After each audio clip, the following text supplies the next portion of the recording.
Hi மக்களே! சலங்கி ஒலி serial June 2, 2026 என்ன நடந்துச்சுன்னு பார்க்கலாம். அதுக்கு முன்னாடி நம்ம channel Tamil serial talk subscribe பண்ணி லைக் பண்ணிக்கோங்க. பெல் ஐக்கானும் கிளிக் பண்ணிக்கோங்க. ஹை பட்டனும் தட்டி விட்டுருங்க. பூமி செர்ரி கிட்ட பிந்துவை தான் சிவா லவ் பண்றான் அப்படின்னு உண்மையை சொல்றா. ஆனா அந்த அபூர்வா பிந்துவுக்கும் சிவாவுக்கும் தான் கல்யாணம் பண்ண போறதா என்கிட்ட சேலஞ்ச் பண்ணியிருக்கா. அதெல்லாம் சொல்லிட்டு இருக்கால. அந்த நேரத்துல கஹன் அங்க வரான். அப்போ கஹான் அங்க வந்து இங்க என்ன பண்ணிட்டு இருக்கீங்கன்னு செர்ரியும் பூமியும் கேக்குறான். உடனே பூமி சொல்றா, இல்ல சிவாவை எப்படி மாப்பிள்ளை மாதிரி ரெடி பண்ணணும்னு பேசிக்கிட்டு இருக்கோம் அப்படின்னு பொய் சொல்றா. அதுக்கப்புறம் கஹன் சிவாவுக்கு ஒரு வாட்ச் கிஃப்டா வாங்கிட்டு வந்திருக்கேன்னு சொல்றான். ஆனா சிவா அங்க இல்லாதனால அவ சமாளிக்கிறா. இங்க சிவா இல்ல, கோயிலுக்கு போயிருக்கான் அப்படின்னு பூமி சொல்றா. அடுத்து சிவா பிந்து இருக்கிற அந்த கோயிலுக்கு போறான். பூசாரி சொல்றாரு, இப்போ வட்டு துணி கட்டிக்கிட்டு வர சொல்றாரு. ஆனா சிவா அமைதியா நிக்கிறான். அபூர்வா கோவப்பட்டு கத்துறா. சிவா திடீர்னு கையெடுத்து கும்பிட்டு என்னை மன்னிச்சிருங்க, என்னால பிந்துவை கல்யாணம் பண்ணிக்க முடியாது அப்படின்னு சொல்றான். அதை கேட்டு அபூர்வா செம்ம கடுப்பாகிறா.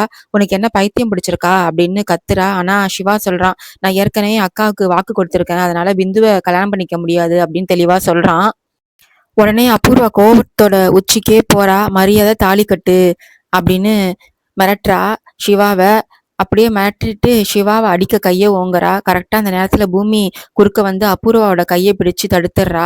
கை ஓங்குன அபூர்வா கிட்ட சொல்றா பூமி, எனக்கும் கை இருக்கு, நானும் திருப்பி அடிக்க முடியும், ஆனா எனக்கு பண்பாடு இருக்கு அப்படின்னு சொல்றா. அதோட பிடிக்காத ஒருத்தனை பிளாக்மெயில் பண்ணி திருட்டுத்தனமா கல்யாணம் பண்ணி வைக்க பாக்குறீங்களே, இப்போ இந்த கல்யாணம் நின்னு போச்சு அப்படின்னு சொல்லி பூமி சிவாவை அங்கிருந்து கூட்டிட்டு போக பாக்குறா. அப்போ பூமி சொல்றா அந்த அபூர்வா கிட்ட, பத்திரிக்கை அடிச்சு சொந்தக்காரங்க எல்லாருக்கும் சொல்லி கௌரவமா கல்யாணம் பண்ணணும்னு நினைக்கிறோம், ஆனா மாப்பிள்ளைக்கு சம்மந்தம் இருக்கான்னு கேட்டீங்களா அப்படின்னு பூமி கேக்குறா. மணப்பெண்ணா இருக்கிற பிந்து அழுதுகிட்டே சிவா கிட்ட வந்து, என்னை காதலிச்சதானே, அது நிஜம்தானே, அப்புறம் ஏன் இங்க வரைக்கும் வந்துட்டு இப்போ இப்படி பண்ற அப்படின்னு கேக்குறா. உன்னை காதலிச்சது நிஜம்தான் அப்படின்னு சொல்லி சிவா சொல்றான். ஆனா என் அக்கா கொடுத்த வாக்க காப்பாத்துறது தான் இப்போ என்னோட பொறுப்பு அப்படின்னு சிவா சொல்லிடுறான். நட்சத்திரா நடுவுல வந்து, நம்பி வந்த பிந்துக்கு துரோகம் பண்றது நியாயமா அப்படின்னு சிவா பார்த்து கேக்குறா. அடுத்தது பூமி சொல்றா அவங்க கிட்ட, பிந்து காதலிச்சதை விட பூரி சிவா மேல ரொம்ப அதிகமா பாசம் வச்சிருக்கா. இப்போ நீங்க சிவாவை கட்டாயப்படுத்தி கல்யாணம் பண்ணி வச்சா பூரி செத்துருவா. அவ சமாதி மேல ஏறி நீங்க குடும்பம் நடத்த போறீங்களா அப்படின்னு எமோஷனலா கேக்குறா. பூமி சொல்றா, எல்லா காதலும் கல்யாணத்துல முடியறது இல்ல. உங்க அத்தை அபூர்வா அவங்களோட பிடிவாதத்துக்காகவும் கஹன் மேல இருக்கிற கோபத்துக்காகவும் தான் இந்த கல்யாணத்தை வம்பு பண்ணி நடத்தலான்னு பாக்குறாங்க. இந்த கல்யாணம் நடக்காது அப்படின்னு சொல்றா பூமி.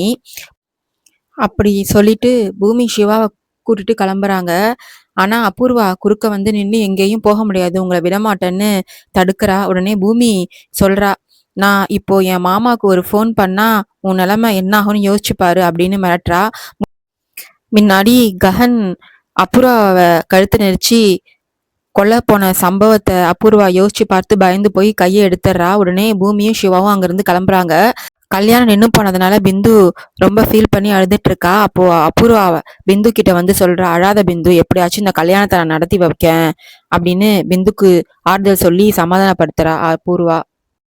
கல்யாணம் நின்னு போன கோவத்துல அபூர்வா நட்சத்திரட்ட சொல்லிட்டு இருக்கா, நீங்க என்ன வேணாலும் பண்ணுங்க, ஆனா சிவா பூரி கழுத்துல தாலி கட்ட மாட்டான், பிந்து கழுத்துல தான் தாலி கட்டுவான் அப்படின்னு நட்சத்திரா கிட்ட சவால் விட்டுட்டு இருக்கா. அடுத்தது பூரிய பூமி ககன் சாரதா எல்லாரும் சேர்ந்து கல்யாண மண்டபத்துக்கு கூட்டிட்டு வராங்க. மங்கள வாத்தியத்தோட மலதரெல்லாம் வச்சு பூரிய உள்ள கூப்பிட்டு வராங்க. அப்போ பூரி தற்செயலா தடுமாறி விடப்போக பாக்குறா. அப்போ ககன் அவளை தாங்கி பிடிச்சிடுறான். அதுக்கப்புறம் அங்க உள்ளவங்க எல்லாம் வரவேற்று பேசிட்டு இருக்கான். அதே மண்டபத்துல பூமி கழுத்துல தாலி கட்டுற மாதிரிலாம் கஹன் யோசிச்சு பார்த்து ரசிச்சிட்டு இருக்கான். அப்போ பூமி அங்க வந்து, என்னம்மா கண்ணை மூடிட்டு இவ்வளவு சந்தோஷமா இருக்கீங்க அப்படின்னு கேக்குறா. கஹன் பூமியோட கையை பிடிச்சி இழுத்து, இன்னைக்கு நான் ரொம்ப சந்தோஷமா இருக்கேன் பூமி, இந்த மண்டபத்துல உனக்கு நான் தாலி கட்டுற மாதிரி கற்பனை பண்ணி பார்த்தேன் அப்படின்னு சொல்றான். அதை கேட்டு பூமிக்கு ரொம்ப சந்தோஷமா ஆகிடுது. ஏதோ ஒரு சூழ்நிலையால மனசுக்குள்ள ரொம்ப ஃபீல் பண்ணி அழுகிறா. அடுத்து கேபி வராரு. பட்டி வேஷிலாம் கட்டிக்கிட்டு மாசா வந்து அங்க நிக்கிறாரு. அங்க இருக்கிற ஒருத்தர், நீங்க இந்த கல்யாணத்துக்கு வருவீங்கன்னு நான் நினைச்சே பார்க்கல கேபி சார் அப்படின்னு ஆச்சரியமா கேட்டுட்டு இருக்காரு. அதே நேரத்துல கேபிய கஹன் பாத்துடுறான். பார்த்த உடனே கஹனுக்கு செம கோவம் வருது. கையை தட்டி சத்தம் போட்டு கூப்பிடுறாரு. கேபி முன்னாடி போய், நீங்க எதுக்காக இங்க வந்தீங்க அப்படின்னு சண்டைக்கு வரான் ககன். என் பொண்ணு கல்யாணத்துக்கு நான் வராம எப்படி இருக்க முடியும் அப்படின்னு கேபி சொல்றாரு. உடனே ககன் இன்னும் கடுப்பாகிறான். குடும்பத்த காத்துல பறக்க விட்டுட்டு போனீங்க.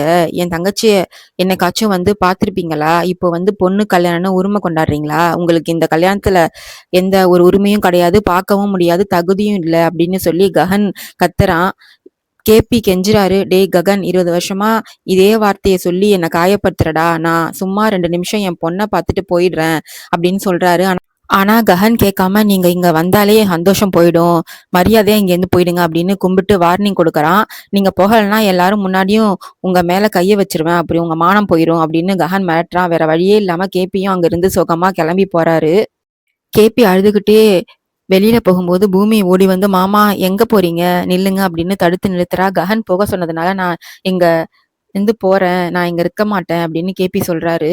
ஒரு அப்பாவா நீங்க உங்க பொண்ணோட கல்யாணத்தை பார்த்து ஆசீர்வாதம் பண்ண வேண்டியது உங்க கடமைன்னு சொல்றா பூமி. உடனே கஹன் பார்த்தா மறுபடியும் பிரச்சனை ஆகும்னு கேபி பயப்படுறாரு. என் புருஷன் கஹன் செஞ்ச தப்ப திருத்த வேண்டியது என் பொறுப்பு. அவர் ஏதோ தெரியாம பேசிட்டாரு. நீங்க இங்கேயே இருங்க அப்படின்னு சொல்லி சமாதானப்படுத்துறா. அங்க சரச்சந்திரா வீட்ல பூமி பிந்து கிட்ட சொன்ன வார்த்தையெல்லாம் மனசுல ஓடிட்டு இருக்கு பிந்து மனசுல. உடனே அவ அம்மா மீரா கிட்ட போய், அம்மா எனக்கு இந்த கல்யாணம் வேணாம்மா அப்படின்னு சொல்றா. பிந்து சொல்றா அவ அம்மா கிட்ட, பூமி அண்ணி சொன்னது எல்லாமே உண்மைதான். பூரி ஏற்கனவே தற்கொலைக்கு முயற்சி பண்ணியிருக்கா. நான் சிவாவை கல்யாணம் பண்ணிக்கிட்டா அவ உயிரோட இருக்க மாட்டா. யாருக்கும் கஷ்டம் கொடுக்க எனக்கு இஷ்டம் இல்ல அப்படின்னு அழுகுறா. அதை கேட்டு அவங்க அம்மா மீராவும் பிந்துவோட முடிவை ஏத்துக்கிறாங்க. இதை பார்த்து செம்ம கடுப்பா நான் பூரா மீராவை அடிக்க கை ஓங்குறா. ஆனா அதுக்கப்புறம் பிந்து அத்தை அப்படின்னு கத்தவும் அவ கையை எடுத்துடுறா பூர்வா. உடனே அன்னைக்கு நடந்த அநியாயத்துக்கெல்லாம் காரணம் பூமி தான் அப்படின்னு பூமி மேல பழிய போட்டு பேசிட்டு இருக்கா பூர்வா. அப்போதான் பூமி தான் இந்த கல்யாணத்தை நடத்த பாக்குறா, பூரியையும் அந்த சிவாவையும் சேர்க்க பாக்குறா அப்படின்னு பூமியை திட்டிட்டு இருக்கா அபூர்வா. அந்த நேரத்தில் நடுவுல வரா நட்சத்திரா. பிந்து, பூமியோட பேச்சை கேட்டு ஏமாந்து உன் காதல் தியாகம் பண்ண பாக்குறியா? பூமி ஒரு ஏமாத்தக்காரி. சிவா உன்னதான் காதலிக்கிறான். அதனால நீ தான் சிவாவை கல்யாணம் பண்ணிக்கணும் அப்படின்னு பிந்துவை மறுபடியும் பிரெயின் வாஷ் செய்ய பாக்குறா அந்த நட்சத்திரா. ஆனா பிந்து கேட்காம, இல்ல சிவா பூரியை தான் கல்யாணம் பண்ணிப்பேன்னு அவங்க அக்கா பூமிக்கு வாக்கு கொடுத்துருக்கான் அப்படின்னு சொல்றா. அதுக்கு நட்சத்திர வாய் வார்த்தையா சொன்னது எல்லாம் ஸ்டாம்ப் பேப்பரா ஆயிடுமா, அதெல்லாம் மாத்திக்கலாம் அப்படின்னு நக்கலா பேசி, சிவாவோட மனசுல நீ தான் இருக்க, தைரியமா அவனை கல்யாணம் பண்ணிக்கோ அப்படின்னு சொல்லி பிந்துவை உசுப்பேத்துற நட்சத்திரா. நட்சத்திரா சொன்ன பேச்சை கேட்டு பிந்துவும், சரி அத்தை, நீங்க சொன்னபடியே நான் சிவாவை கல்யாணம் பண்ணிக்கிறேன் அப்படின்னு சொல்லிடுறா. உடனே அபூர்வா சொல்றா, அப்போ இந்த கல்யாணம் நடக்காம தடுக்கணும்னா அவங்க 2 பேரும் காதலிக்கிறாங்க அப்படின்னு பலமான ஆதாரம் வேணும். ஆடியோ கால், போட்டோஸ் எல்லாம் எனக்கு வேணும். என்னென்ன இருக்கோ எல்லாத்தையும் எடுத்துட்டு வா, நான் கலருங்கன்னா எப்படி இருக்கும்னு காட்டுறேன் அவங்களுக்குலாம் அப்படின்னு சொல்லி அபூர்வா எல்லாரையும் கூப்பிட்டு போறா. இத பார்த்து நட்சத்திர மனசுக்குள்ள, இப்போ சிவாவோட கல்யாணமும் நிக்க போது, எல்லாருக்கும் நெஞ்சடைப்பு வரப்போகுது அப்படின்னு ரொம்ப சந்தோஷமா அவங்க கூட போறா. இன்னொரு பக்கம் செர்ரி சிவாவை சூப்பரா மாப்பிள்ளை மாதிரி ரெடி பண்ணி மேலதளத்தோட கல்யாண மண்டபத்துக்குள்ள கூட்டிட்டு வரான். சிவாவும் ரொம்ப சந்தோஷமா வரான்.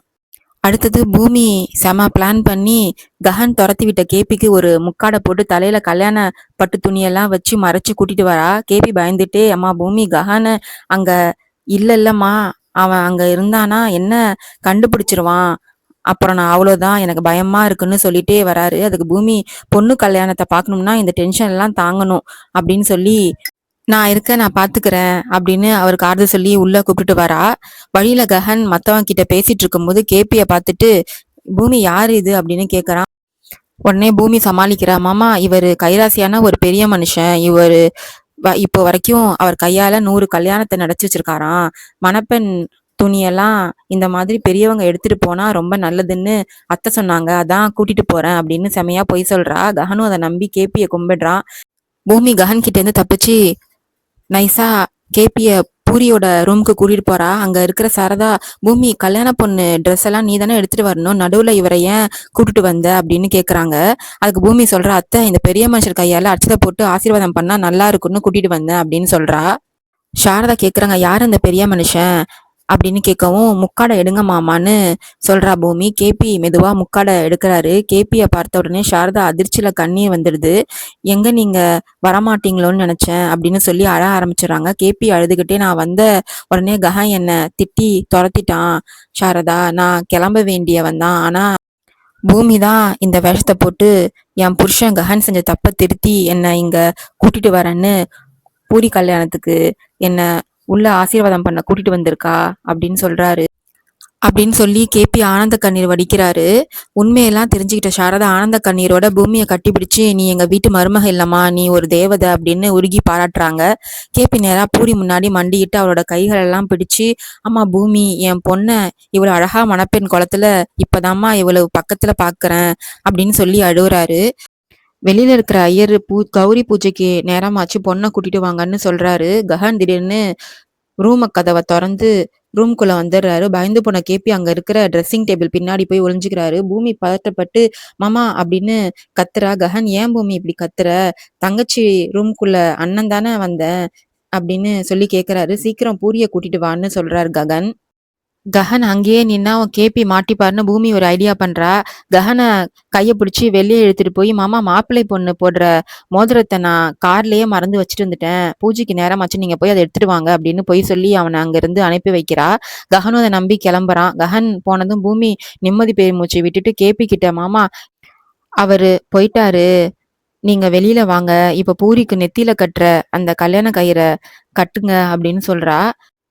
கட்டி நீங்க தான் அந்த சடங்க நடத்தணும் அப்படின்னு சொல்றா பூமி. பூமி சொல்லவும் கேபி அந்த கல்யாண கயிறை கையில வாங்கி, பூரி, சின்ன வயசுலயே நான் உங்க எல்லாரையும் விட்டுட்டு தூரமா போயிட்டேன், மீரா கழுத்துல தாலி கட்டினதுனால உங்க கூட என்னால சந்தோஷமா ஒரு வாழ்க்கையை வாழ முடியல, இதனால உங்களுக்கு என்னால எதுவுமே பண்ண முடியல, நான் செஞ்ச தப்புக்கு இப்போ உங்க அம்மா தண்டனை அனுபவிச்சுட்டு இருக்கா, அவளோட சந்தோஷத்தை எல்லாம் நான் கெடுத்துட்டேன், உங்க சந்தோஷத்தை கெடுத்ததே இந்த பாவி தான் அப்படின்னு சொல்லி அழுகுறாரு. எத்தனையோ நான் தப்பு பண்ணியிருக்கேன், ஆனா இப்போ ஒரு அப்பாவா என் கடமைய செஞ்சு இந்த கல்யாண கயிறை கட்டி இந்த சடங்கை முடிக்கிறேன், நான் என்ன பண்ணாலும் உங்க கடனை என்னால தீர்க்க முடியாது அப்படின்னு சொல்லிட்டு பூரிக்கு அந்த நெத்தியில அந்த கயிறை கட்டுறாரு. பூமி அவருக்கு உதவி பண்றா. அதோட இந்த எபிசோட் முடியுது. வரப்போற எபிசோட்ல என்ன நடக்குதுன்னு பார்க்கலாம். பாய் மக்களே.